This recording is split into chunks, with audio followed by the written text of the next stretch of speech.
Morning pakain sa kambing. So, yan nga. Yan muna yung pagkain nila. Kasi naulan. May bagyo na paparating. Dumating na kaso dito. Kanina umaambon lang. Pero wala pa namang malakas. Kaya papakainin na natin kambing sa pagkain ng kambing.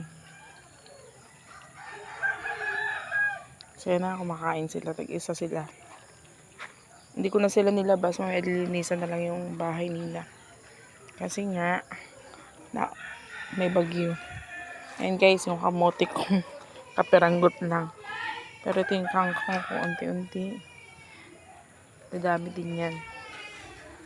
Check ko yung, kasi walang basura dito. Lagyan namin sa sako, tapos ipapatapon na lang. Tatapon na lang dun sa main. Ito, nagtanim ako ng sili. Tapos dito naman kamatis.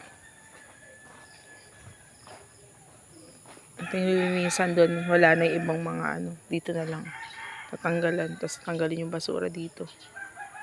Para malinis na sa mga sunod ng mga araw. After bagyo siguro. Magagamitin mo pa rin ng ayun. Saan? Yung kinakainan nila. Hindi na. Pagkainan nila yan. Tanong ni MM kung gagamitin daw ba yung kinainan ng kambing. Pagkain. Ano yan? Pang-grocery. Ayan na. Binigyan sila ni Tita Lalay ng pang-grocery nila. Allowance ng pagkain. Video mo sila mga kambing. Bidyoan. Kumakain na nga yung kambing. Ayan. Ayan kambing. So na nga, marami ng Walisan kayong bahay nila. puno ng, marami ng puno. Marami talagang puno. Marami ng saging and mga bunga. Kaso yan, sa December pa.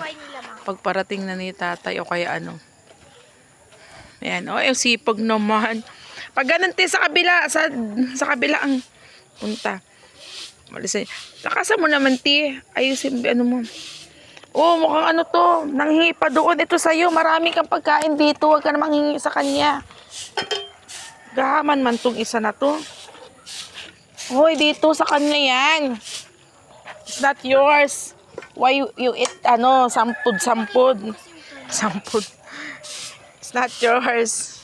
Ayan na. Sipag naman na Ate MM.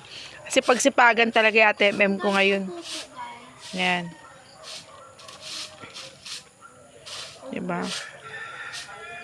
Problema ko yung basura kung saan ko itatapon.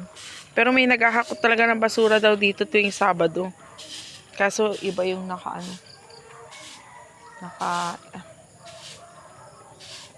ayusin mo ha. Tapos buhusan mamaya ng tubig para pagtapos nila mamaya aakyat yan. Pag tuyo-tuyo na. Ayun saging nakakatuwa. Ang daming saging dito. Ang mga tanim ni Tito Ramon na saging. Nagtanim siya ng saging. Ang dami ng mga bunga. Ayan na nakaraan kahapon lang kinuha namin yung puso ng saging. Kasi hindi ko pa siya naluluto. Makulimlim na nga dito, naambon na nga. Iniisip ko baka wag sana lumakas yung bagyo kasi yung puno ng saging baka matumba dun sa may bubong. Pero hindi naman yan. Oo. Tignan mo naman kasi itong nakakatakot yung saging may saging siya. Baka malakas yung bagyo, huwag naman sana makatumba. Wala pa namang kaming boys dito sa bahay. May boys pala kami. Boys tarat-tarat. Si Kuya Potpot.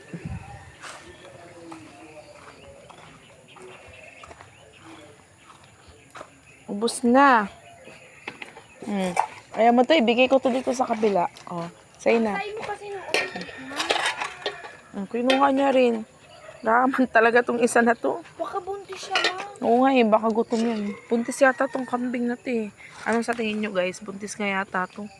Kasi malaki yung tiyan niya. Kasi hindi ko sila magagala kaya papakainin na lang. Mamaya kakain ulit. Wala. Gutom pa yata siya. Kuha natin sila ng mga damo-damo kaya halaman.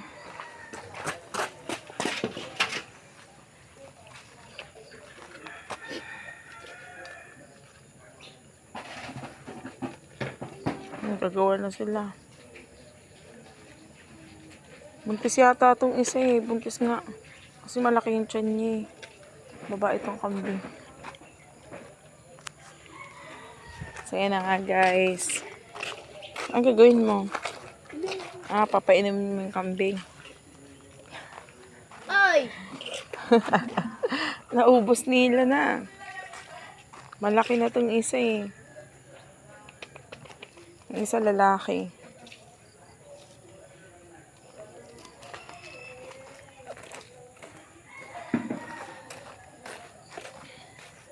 Inom din kayo ng tubig, kambing. Kasi na nga, guys. Pasok muna tayo. Check natin yung mga bataan dito kung anong meron. So, na nga sila. Ano yan? Nagkaroon siya ng tagos. Nagpupuna si baby. Gasan natin. So, ang ginawa po namin is, nag-focus po kami sa stability. 10 feet into our mismo, guys. Tago na si ate. So, yun na nga, guys. Bye-bye, vlogs. Bye-bye, you. Tingin tayo dito sa ano. Tingnan makulimlim ang view talaga. So, yun na nga, guys. Bye-bye na.